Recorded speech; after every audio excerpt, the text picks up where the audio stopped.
The U.S. Arab Radio Network is proud to offer the Ray Hanania Show with veteran journalist Ray Hanania, the U.S. correspondent for the Arab News newspaper. U.S. Arab Radio broadcasts content Monday through Friday at 8 a.m. on WNZK AM 690 in Detroit, WDMV 700 in Washington, D.C., and simulcast through stations around the country. Programs will rerun from 5 till 6 p.m. Visit us on Facebook at U.S. Arab Radio, and we're also streaming live on Facebook.com/Arab News.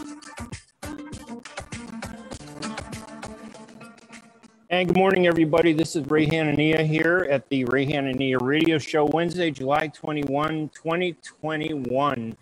We have a great lineup of guests and topics this morning, and I want to begin by offering my best wishes to all Muslims on this important holiday this week, the Eid al Udha. Eid Mubarak, everyone. I hope you have a blessed Eid.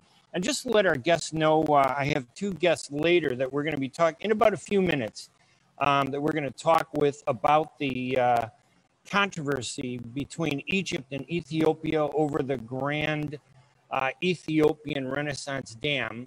Ahmed Reddy Omer, who is based in Washington, D.C., and also Mohamed Al-Kinani, who is from New York, Bureau of Frontcom LLC. I know that Mohamed Al-Kinani was going to talk to us about how well Saudi Arabia has managed the Hajj, especially in the wake of, this is the second one under coronavirus and COVID. There's a reporter with Arab News who will tell us about how the Eid has gone so far and the Hajj in Saudi Arabia. And tell us, first of all, how did the Eid go in Saudi Arabia this week? And Eid Mubarak, by the way, to you also. Thank you very much, Ray. Well, everything here in Saudi Arabia, people are celebrating the Eid occasion, happy, and they are rejoicing. And I'm here actually in Mecca. I know it's tough to get cell phone reception there in Mecca. I know that Mohamed Al-Kinani was going to talk to us about how well Saudi Arabia has managed the Hajj, especially in the wake of, this is the second one under coronavirus and COVID. And everything, I understand, went great. Yes, can you hear me, Ray? Yes, I can. Thank you. Okay, sorry about that. I know it's tough to get okay. cell phone reception there in Mecca. Yeah, sorry for that. No, that's okay. So everything I heard was really well, you know, in spite of coronavirus. This being the second time, right? Second year that they've had the... the second season. Tell us about that. Well, Hajj is always a challenge.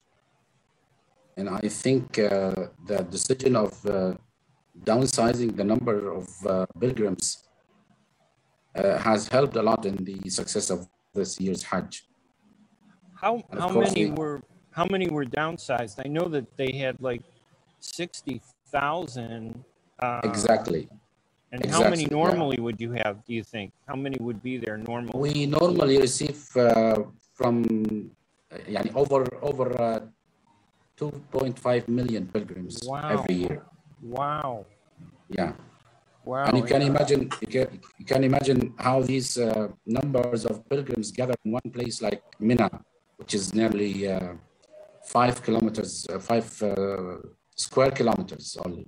Yes. And last year, did they were they able to have the Hajj last year for the Eid? Yeah. And same thing, restricted to the number of attendees? Sure. Yeah, sure.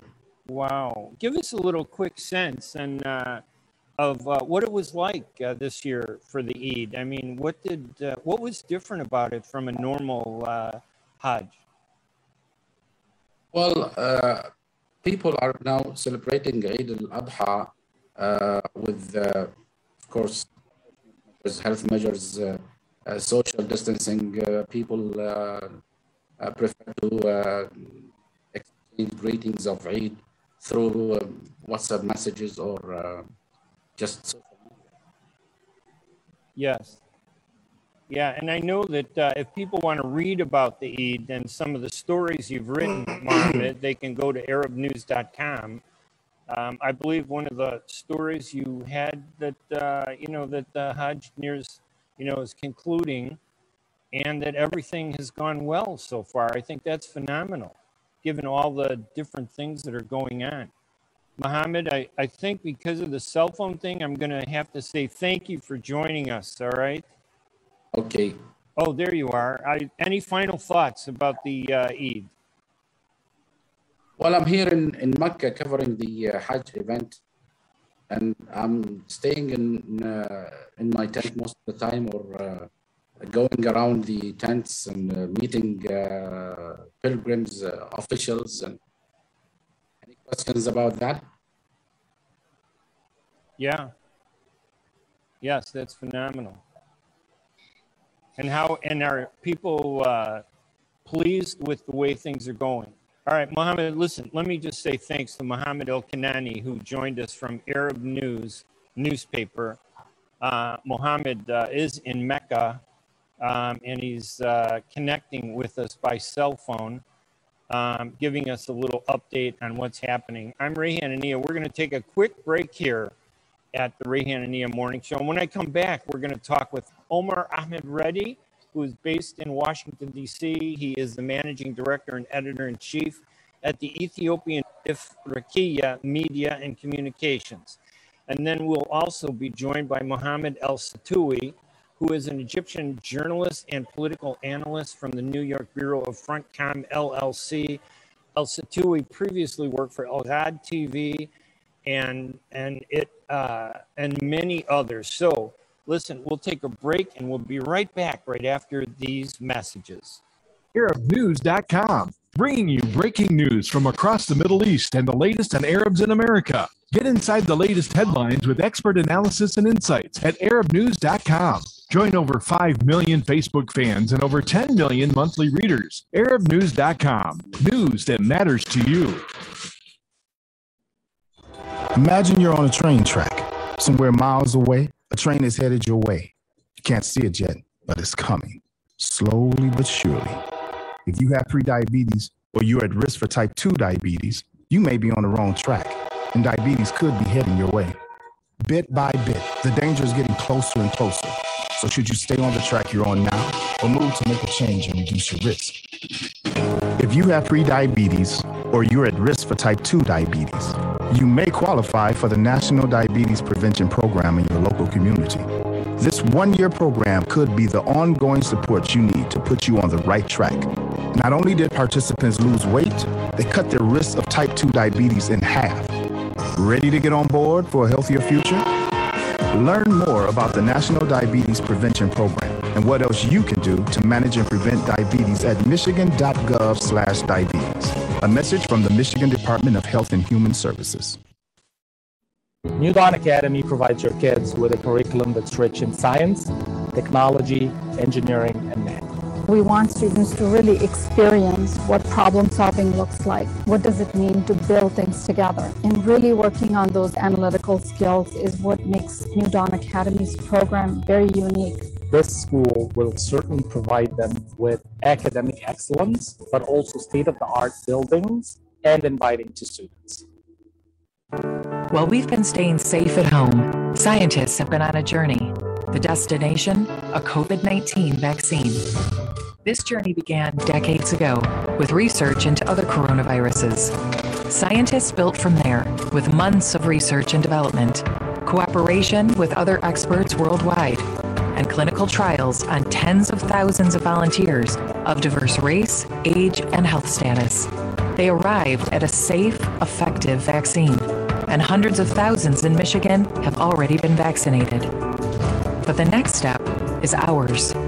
We need to get the vaccine when we can. Keep wearing masks correctly and taking precautions until we reach our destination, freedom from COVID-19, and getting back to the lives we love.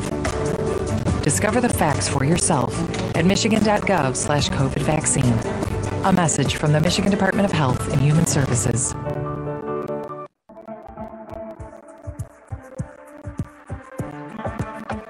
The U.S. Arab Radio Network is proud to offer the Ray Hanania Show with veteran journalist Ray Hanania, the U.S. correspondent for the Arab News newspaper. U.S. Arab Radio broadcasts content Monday through Friday at 8 a.m. on WNZK AM 690 in Detroit, WDMV 700 in Washington, D.C., and simulcast through stations around the country. Programs will rerun from 5 till 6 p.m. Visit us on Facebook at U.S. Arab Radio. And we're also streaming live on Facebook.com/Arab News. Welcome back to the Ray Hanania Radio Show. It is Wednesday, July 21st, 2021, and we just did a little segment on the Eid with Mohamed Al-Kinani, who was with us from Mecca. And it was a little tough connection there, but they've done a great job over there with the Eid, this high holiday. Eid Mubarak to all my Muslim friends out there and everybody at the Arab News and my guests. This morning, we're going to be looking at the mounting crisis between Ethiopia and Egypt over the Grand Ethiopian Renaissance Dam that is significantly, from the Egyptian standpoint, reducing water flow from the Blue Nile, which provides the majority of water to the Nile area that runs through Sudan and Egypt. With us this morning are two journalists, the managing director and editor-in-chief at the Ethiopia's agency, Ifriqiya Media and Communications, Omar Ahmed Reddy. Thank you so much for being so patient and joining us. I appreciate it. We also have, or will have, Egyptian journalist and political analyst Mohamed Al-Satoui from the New York Bureau of Frontcom LLC. El-Satoui previously worked for Al-Ghad TV and Nile News Egypt TV. Let me start with, I'm going to ask both of you what you each believe is the good. First of all, it's good to have two professionals like both of you, Ahmed Reddy Omar and Mohamed Al-Satoui, to join us. It's such a big topic. But let me start with Omar Ahmed Reddy. Tell us what you believe are the two positions of Egypt and Ethiopia on this dam. How do you see it being presented? Thank you for having me, Ray Hanania. I hope you can hear me clearly. Yes, you sound perfect. All right, thank you. Ifriqiya Media and Communications is a communications company, not a news agency. Okay. That said, on the announcement on your Facebook, you stated that the dam Ethiopia is building, which is the Grand Ethiopian Renaissance Dam, is significantly harming Egypt, the flow of water to Egypt. In your introduction, you actually corrected it. You say from an Egyptian standpoint. That is yes. The allegation of the Egyptian side. It's yes. not a fact. So it shouldn't be stated as a matter of fact. As a journalist, okay. I noticed that. Now, the major issue between Egypt and Ethiopia are the Egyptians have a historic hegemony over the Nile River, over the Nile waters. Having the only treaty or agreement that was signed in 1929 and 1951 or 59, I'm not sure. I think it's 1959 between Egypt and Great Britain as colonizer of Sudan and both Egypt as well. That shares the water between Egypt and Sudan. Now, with Ethiopia coming up with this Grand Ethiopian Renaissance Dam, Egypt's hegemony is threatened. So basically, Egypt's position is maintaining that water hegemony over the Nile River, not about actual security, water security issues. The Ethiopian position is that the dam would be constructed, would be operational, as per international norms and laws regarding cross-boundary rivers, international rivers, without causing significant harm to downstream countries, which in this case are Sudan and Egypt. Regarding Sudan, the dam actually is beneficial in many ways than one. But the main benefit being that it will address the constant flooding Sudan has been exposed to, especially during the main rainy season in Ethiopia, which is from July, end of June, July, August, towards the beginning of September. This is a hydroelectric dam. It is going to continue to flow. Ethiopia has done the second round of filling without actually causing any significant harm, without reducing the flow of the water. We know that the second round of the filling is completed and there hasn't been any harm, any reduction in the flow of the water either in Sudan or in Egypt. Otherwise, we would have known. And we'll improve the discussion as we go through the discussion. And Omar, just to let you know, I did correct the description on Facebook for you. Thank you for pointing that out. It is accurate to say that that's the Egyptian position that it's harming it. You're basically saying that this is really about who controls the dam or who believes that it should be controlled, and is more of a power political issue than it is about actual water flow then. That's what I sense from what you've just said. Yes and no. Yes, in the sense that Egypt has enjoyed for years and years, for decades and decades, without any competition in the sense of using the Nile waters for development purposes by upstream countries, any of the upstream countries.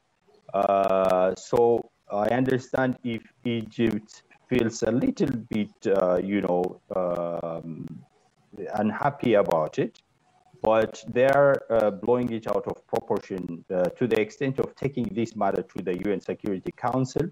This is a clearly development issue. It's not a security issue, and the UN Security Council did respond to that accordingly, saying it should go back to the African Union.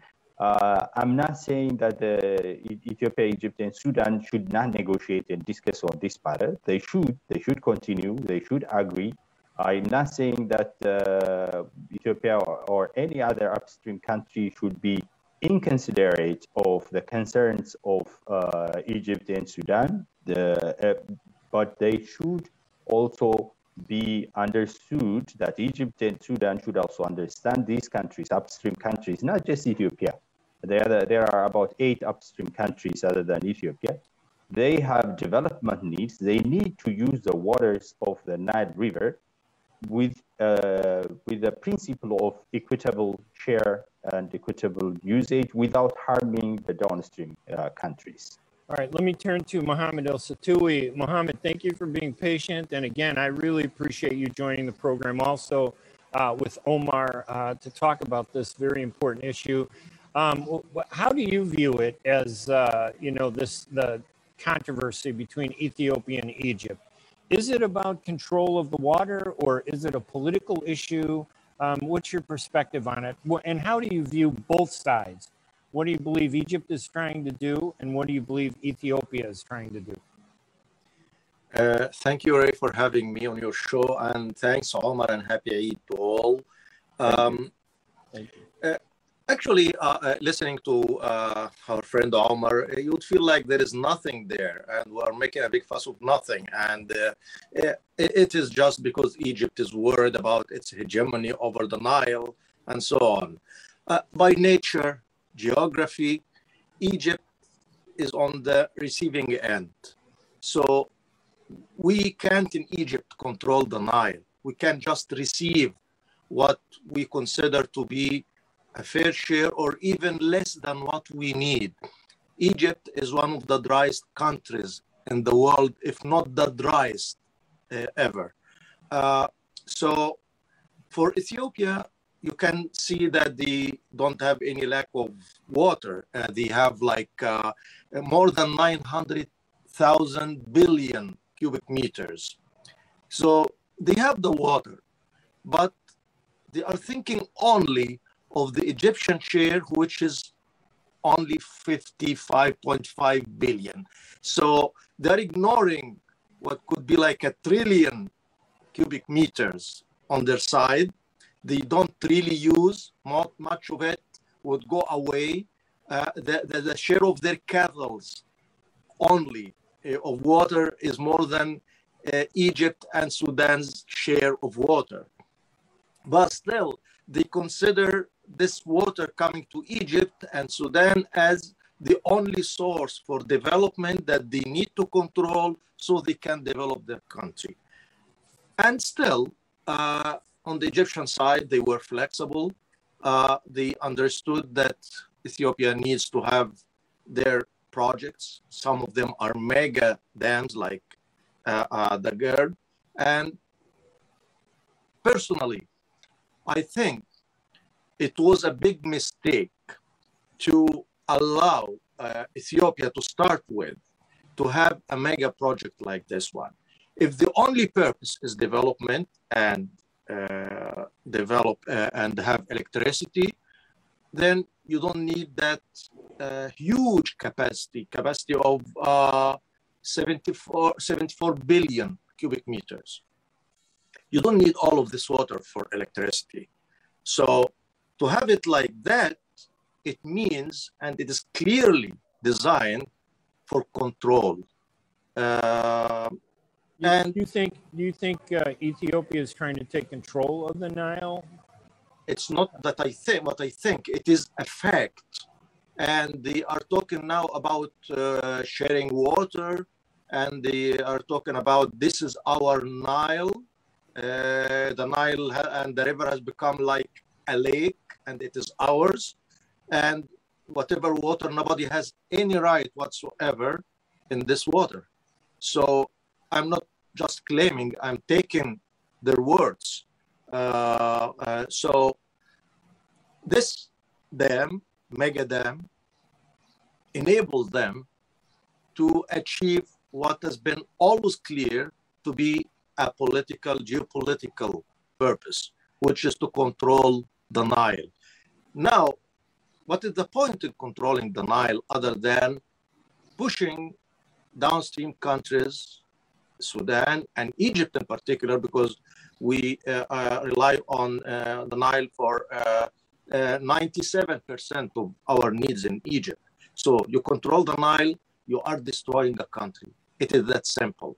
So to allow it to happen is a destruction of a whole country of more than 100 million people. So I don't think this should be permitted. And I've been following this issue for so long, and I have no conclusion other than it has to be fixed and it has to be done and reach a real resolution very quickly, because you can't let go with that for so long.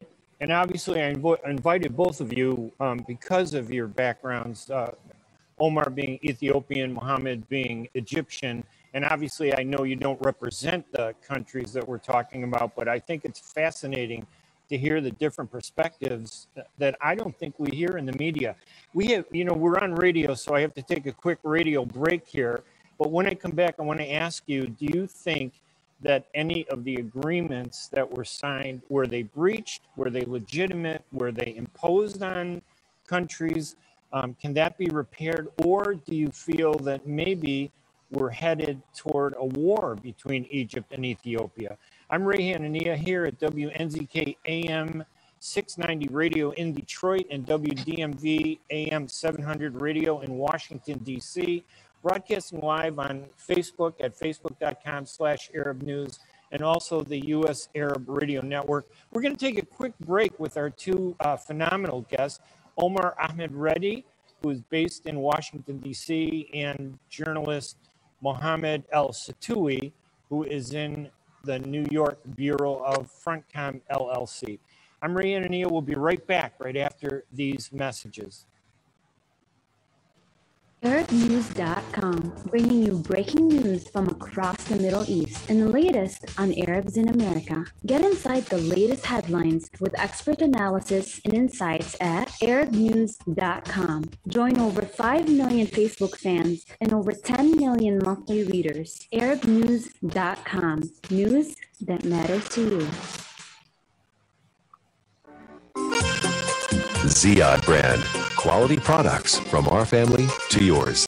Ziyad Brothers Importing offers the finest quality products, including brands like Sultan, Kraft, Nestle, Hook, Rico Picon, Donna, and many more. Ask your retailer to carry these fine products because you deserve the very best. For more information, visit our website at www.ziad.com. That's www.ziad.com. Ziad, quality products from our family to yours. Now getting your COVID-19 shot gives you a shot to win. Anyone in Michigan 18 and older vaccinated between December 1st, 2020 and July 30th, 2021 is now eligible to win millions in cash prizes, including $1 million jackpots and $50,000 daily prizes. And vaccinated students could win thousands in college scholarships. Get eligibility details and enter at mishottowin.com. Subject to sweepstakes rules. Scholarships available for ages 12 to 17. Get ready for an amazing experience at Ishtar Restaurant on 15 Mile Road in Sterling Heights. Enjoy excellent hospitality from owners Ali Al-Baghdadi and Fatty Bonham, serving the best in Mediterranean food. Try Chef Ali Al-Baghdadi's famous shawarma, the best Iraqi grills and food, and the best Arabic and international dishes. Dine in an authentic atmosphere or take out. Call 586-698-2585 or check us out on Facebook. Ishtar Restaurant practices all CDC guidelines and is open every day 11 a.m. to 10 p.m. Have an amazing experience today at Ishtar Restaurant, 3625 15 Mile Road, Sterling Heights.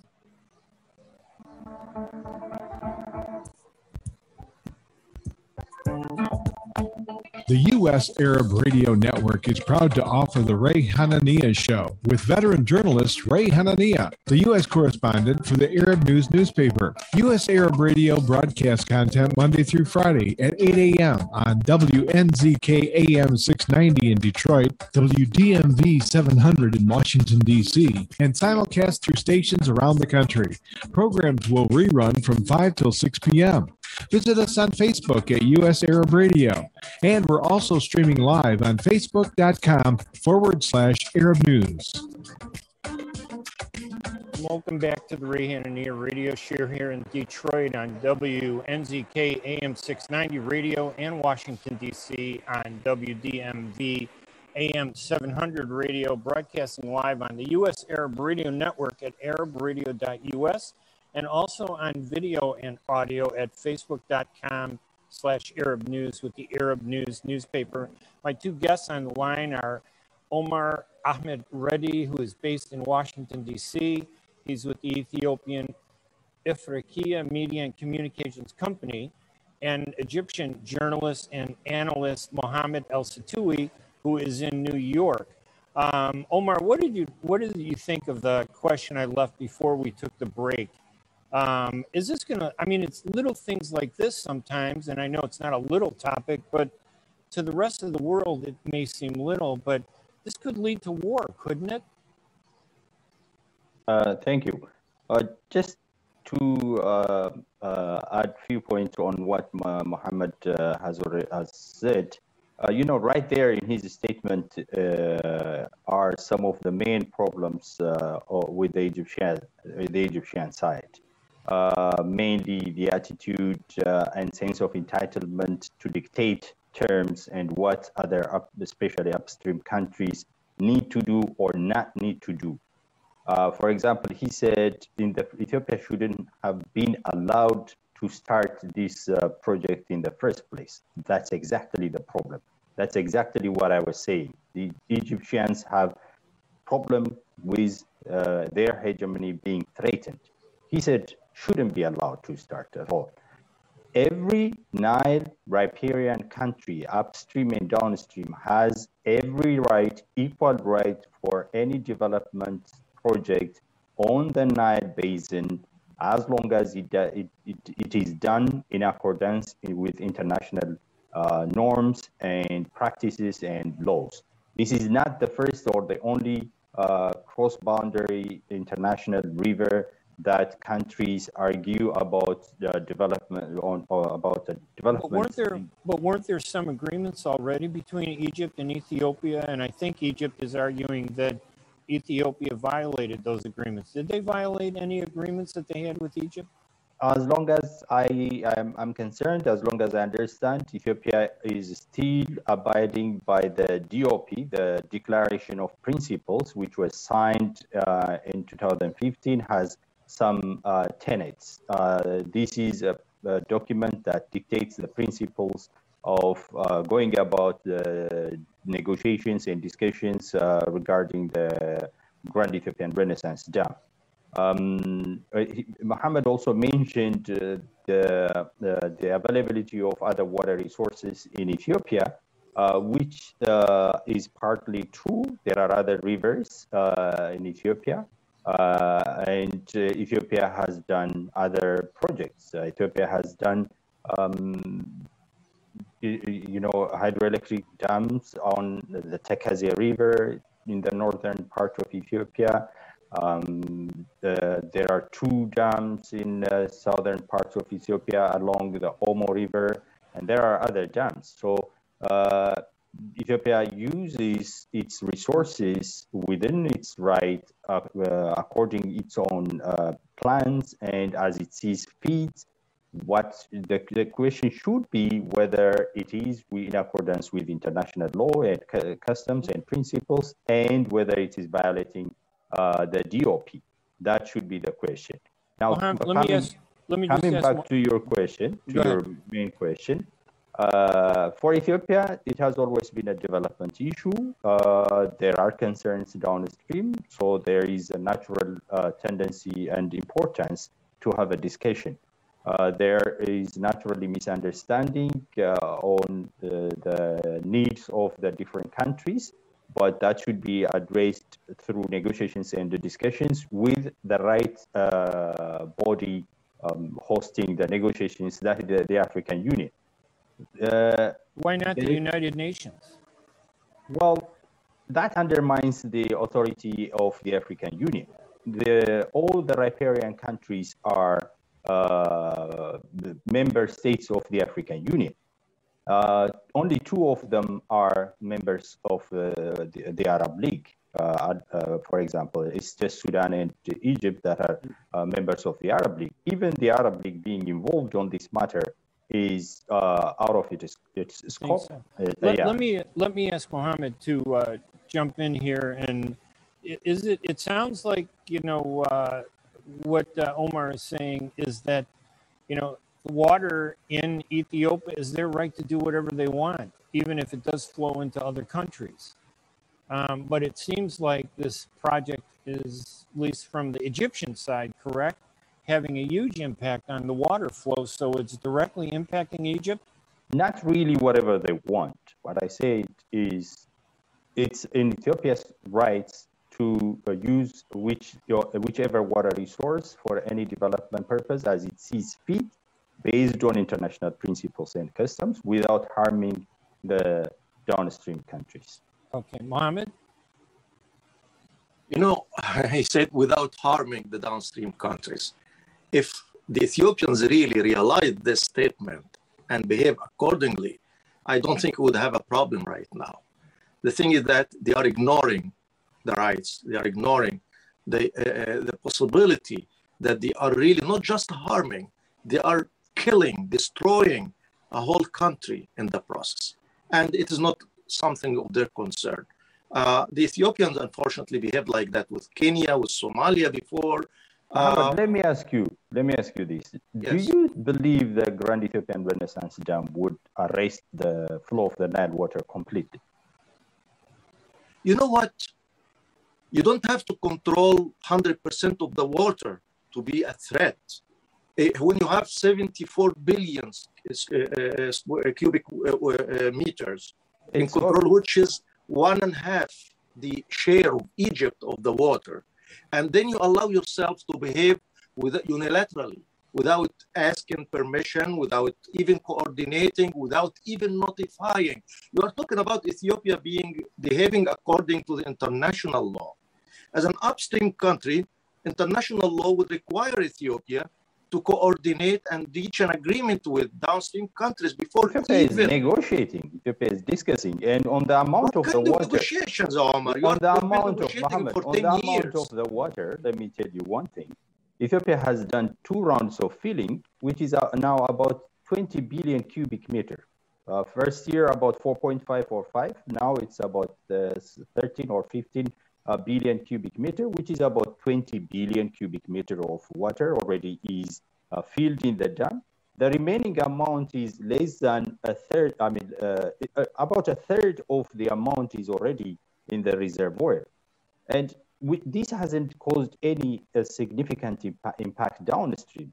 It is done during the main rainy season of the Ethiopia. And the last 2 years, including this year, the rain has been very generous in Ethiopia. And this rain, rain would have been wasted had it not been Ethiopians' persistence to go ahead and fill the dam. It has actually saved Egypt and Sudan from any harm coming due to the filling process of the dam, because Ethiopia has made sure this amount of water is filled during this generous rain season. Listen. Yes. You asked me a question. Yeah. Let me ask you a question. Sure. Why do you have 74 billion cubic meters for the reservoir? If you really want it for development and electricity, why do you need that huge amount of water?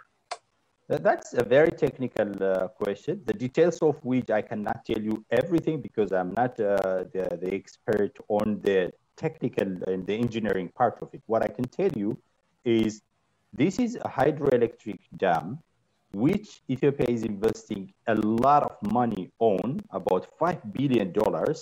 And if you don't have enough reservoir, enough water to generate power during dry seasons, you're going to affect downstream countries naturally.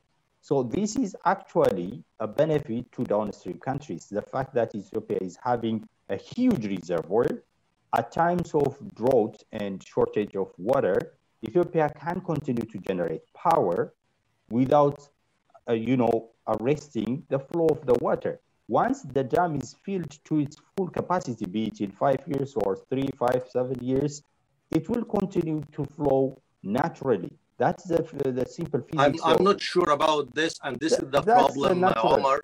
And you know what? Flowing. It's now flowing. Even with the second filling of the dam, it's already flowing now. And this is 6,000. You didn't have an answer to my question about the new size of the reservoir. This is a 6,000 megawatt. You are not an engineer. Okay, I understand that. 6,000 megawatts. Listen, if you don't have an answer, I'm asking you to go for professional Ethiopian engineers who understand in this. And I'm telling you now, there is no need for such a huge reservoir to have 74 billion cubic meters for just electricity. It is mainly built and designed for control and hegemony on the Nile. And this is the problem now. We are talking about Egypt's hegemony over the Nile, the river. They want to control, blah, blah, blah. This is the other problem here, is that there is no need for Egypt to control. We just need our share of water and live together and be fine. The thing is that you go and build a huge dam to control the water coming and say, if we complain about it, it's a hegemony from the Egyptian side. No, get your own right for developed. Actually, Egypt offered Ethiopia to share with them building the dam, contributing, investing, coordinating everything, but the Ethiopian side didn't want to. Ethiopia is a sovereign country. What? Ethiopia is a sovereign country. Nobody's questioning that, but for a sovereign country to control water going to other countries and killing them in the process, this is not about sovereignty. This is about aggression.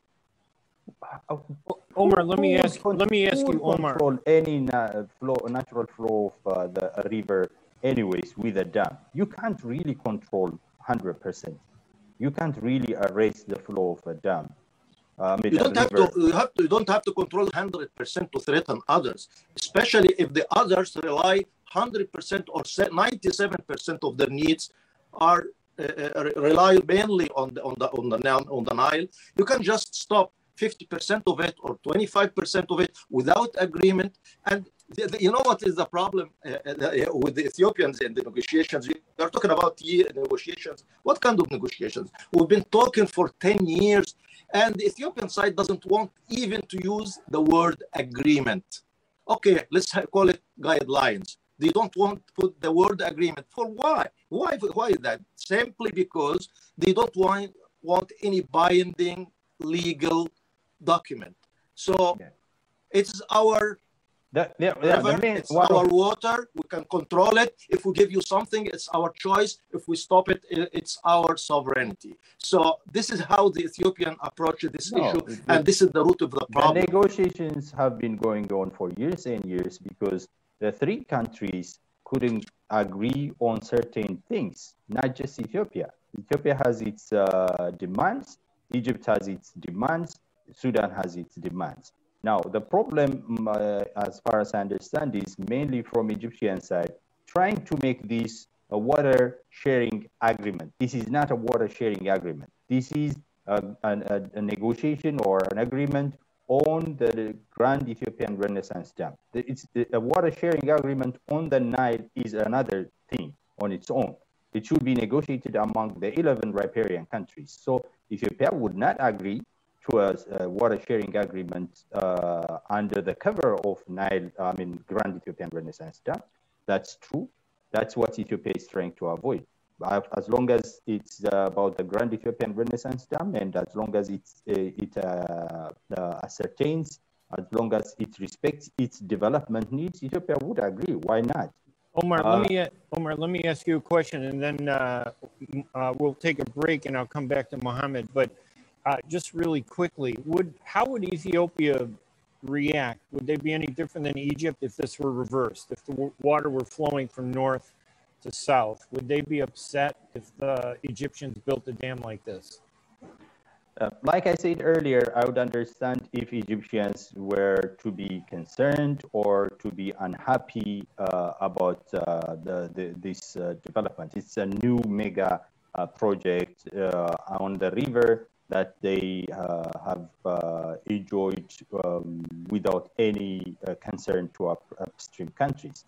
So if Ethiopia were a downstream country, I would say there could be this kind of unease, but if Ethiopia were a downstream country, Ethiopia should also understand the needs of Egypt upstream for development. All right, let's take a quick break here at the Ray Hanania radio show on WNZK AM 690 in Detroit, the greater Detroit region, Michigan, and Ohio, and also on WDMV AM 700 radio in Washington, D.C., Maryland, and Virginia. I'm Ray Hanania with our two guests. We're going to take a quick radio break, and when we come back, we'll go to Mohammed and go to that question. Is this going to lead to war? Is there a fear that that's where we're headed? I'm Ray Hanania. We'll be right back right after these messages. ArabNews.com, bringing you breaking news from across the Middle East and the latest on Arabs in America. Get inside the latest headlines with expert analysis and insights at ArabNews.com. Join over 5 million Facebook fans and over 10 million monthly readers. ArabNews.com, news that matters to you. Are your hands feeling numb? Do you feel pain opening up a jar, turning a key? Are you noticing that your elbow and your shoulder are becoming stiff? Or were you recently injured in your arm? Hello, I'm Dr. Al-Majid Katranji, and at the Katranji Hand Center, which just recently opened down the street from the Somerset Mall, we can provide you with the latest in hand, wrist, elbow, and shoulder care. Visit us at www.katranjihandcenter.com to learn the latest techniques that we have to offer you, and I look forward to taking care of you. Visit us in Troy at 1565 West Big Beaver Road, Building F, or call Katranji Hand Center for an appointment at 248-869-4263. That's 248-869-4263. Enjoy the first Syrian-style cuisine in Michigan. At Damas Cuisine and Catering, you'll find a wide selection of Syrian foods and sweets in our menu, like frikeh, hoisin, grape leaves with steak, mashawi platter, hot mahashi, char-grilled kebab, shawarma, and much more. Get super fast delivery from Damas Cuisine and Catering right to your door. Order online at damascuisine.com/menu and track your order live. Damas Cuisine and Catering, 28841 Orchard Lake Road in Farmington Hills. Call 248-987-4985. At Top Rehab Physical Therapy Clinic in Dearborn, we provide effective physical therapy sessions in order to limit pain and discomfort. Top Rehab provides physical therapy care for any diagnosis prescribed by a physician, and we regularly see and treat conditions such as stroke, TMJ, fibromyalgia, sciatica, joint pain, and more. We use a variety of pain management methods, including modalities, soft tissue mobilization, and therapeutic exercise. If you're in need of physical rehabilitation or physical therapy, get the highest quality health care at Top Rehab. Most insurance is accepted, and we're open Monday, Wednesday, and Friday 8 to 6, Tuesday and Thursday 8 to 5, and Saturday 10 till 2. Call for an appointment today at 313-846-0555. That's 313-846-0555. Choose Top Rehab Physical Therapy Clinic on Michigan Avenue in Dearborn. Life's too short to be in pain. And I want to welcome you back to the Ray Hanania radio show there. I guess I was waiting for the little intro over there. Again, technology. The U.S. Arab Radio Network is proud to offer the Ray Hanania Show with veteran journalist Ray Hanania, the U.S. correspondent for the Arab News newspaper. U.S. Arab Radio broadcasts content Monday through Friday at 8 a.m. on WNZK AM 690 in Detroit, WDMV 700 in Washington, D.C., and simulcast through stations around the country. Programs will rerun from 5 till 6 p.m. Visit us on Facebook at U.S. Arab Radio. And we're also streaming live on Facebook.com/Arab News. And now welcome back. We have two great guests who I think this discussion has really kind of opened up the issues a lot for both of us. Mohamed, before the break, I had asked if you felt that this issue that serious where it could lead to a military conflict between Egypt and Ethiopia. Is that where we're headed, do you think? Or is that too early? Is it very serious? Yes, it is. Could it lead to a military conflict? It is certainly possible. And it's not because, because you know, when there is an existential threat to a country, you can expect anything to happen. When I said Ethiopia shouldn't have been allowed to start this kind of project, it wasn't because of I want Egypt to control and dominate and blah, blah, blah. Maybe Omar didn't get my point clearly. Ethiopia had the sovereign right to start projects and to develop and have electricity and do everything they want and to use the Nile. But the kind of project, the mega project that they have, is not about development, it's not about electricity, it's about dominance and control. For Egypt to allow another country, even a friendly country, let alone people sometimes talk in Ethiopia in a very aggressive way about Egypt, but even a friendly country, you can't let others control your destiny the way it is right now with mega dam GERD. It's an existential threat for the Egyptians. This could lead to anything, including a military conflict. I personally don't want that. I wish we can avoid that. However, I can't rule it out. And for the Egyptians to use force to defend their very existence, I think it is their right.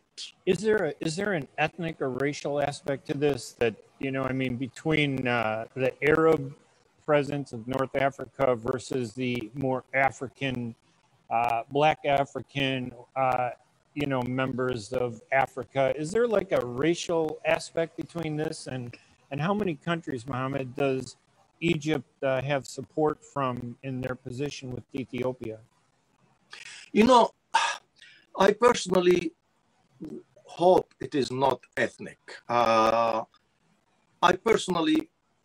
wrote many times criticizing Egypt and its policy that they should be more engaged with Africans and with Ethiopia and other countries in Africa.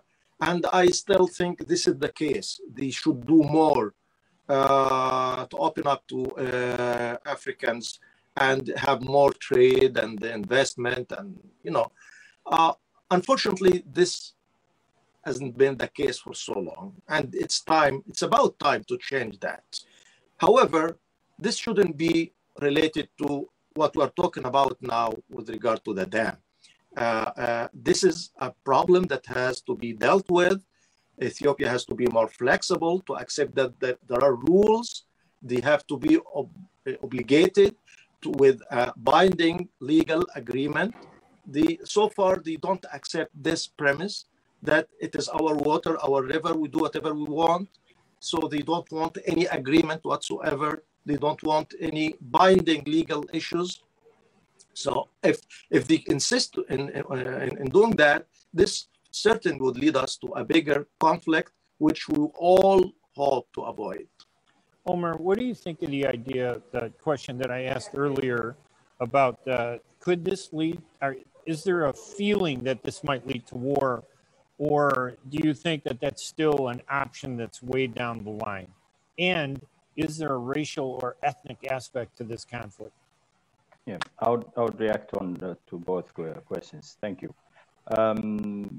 First, on the prospect of water wars, I don't think that is possible. I don't think that's going to happen because I believe both countries understand that this is not the right response, the right approach to address the issue. And if that is picked up as an option, it's not going to end well to both countries. That said, I should also mention the effort by the Egyptian government to internationalize this issue, to turn it into a security matter, is partly associated with the internal politics in Egypt, where the administration of Al-Sisi has internal issues to divert. In the US, Washington has been helping Egypt because it's a major ally in the Middle East, and in return to its favor concerning the Middle East, the peace negotiations between Israel and Palestine, Washington has essentially offered Ethiopia as a sacrificial lamb. That's why the Washington negotiations failed. Now that the negotiations are back to the African Union, the only viable solution is to continue the negotiations and reach amicable an agreement that would address the needs of all sides. And that, I hope, is the solution. Otherwise, a war might be a very distant possibility, but it is a mutually destructive solution. On the racial element, yes and no. No, because there is Sudan in the downstream matrix, which is part Arab, part Black. But I agree with Muhammad that Cairo has made a disastrous mistake of imposing a self-isolating policy on itself against the rest of Africa. Throughout the Mubarak administration, Cairo has, for all practical purposes, left the African Union and the Africa Brotherhood, the Pan-African Brotherhood. It turned to the West and it turned to the East, to the Middle East, to the Arab countries. And even that attitude is affecting, that behavior is affecting it in the negotiations on the GERD, because it's going to the Arab League, which is wrong, like I said earlier. The only member countries to the Arab League along the Nile Basin are Egypt and Sudan, and the Arab League doesn't have any legitimacy over this issue. It's not its business. So the racial element has a part, but not a significant part. But it is in Egypt's interest to come back to Africa, and that starts with respecting the authority and mandate of the African Union and other Pan-African institutions. And this means stop taking this matter to the UN Security Council or any other foreign body other than the African Union. Right, let me give Mohamed a minute there, because we are at the end of the show, and I'm going to tell you, I appreciate the insight from both of you. It's been very educational, and I hope I can bring both of you back again to talk this down the road as we see things progress. But Mohamed, I'll give you the final 1 minute before we sign off. Thanks, Ray, and thanks, Omar, for this kind of, I really enjoyed the discussion, and I really hope we can reach a peaceful agreement, conclusion for this, because there are many possibilities for all the countries in the area, including Ethiopia and Egypt and Sudan. And let's not forget about Sudan, and who are talking about. It's not a mutual issue between Egypt and Ethiopia. Also, Sudan is part of the tripartite negotiations, and they also have their own interests in the process. I think it is possible to reach a peaceful conclusion. My only problem is the Ethiopian intransigence. They have a problem with their attitude approaching the issue. This is our river, this is our Nile. It is not your Nile, it is not your river. It is for everybody benefiting from it. Let's go for to share the benefit, to share the burden. If you take I have to interrupt you, Mohamed, only because the radio is going to cut us all off. But I want to thank Omar Ahmed Reddy and Mohamed El-Satoui. And again, I want to bring you guys back on a future show. Thank you both so very much. Thank you, Ray. I'm Ray Hanania signing off, and we will see you next Wednesday. Bye-bye, everybody. Have a good day.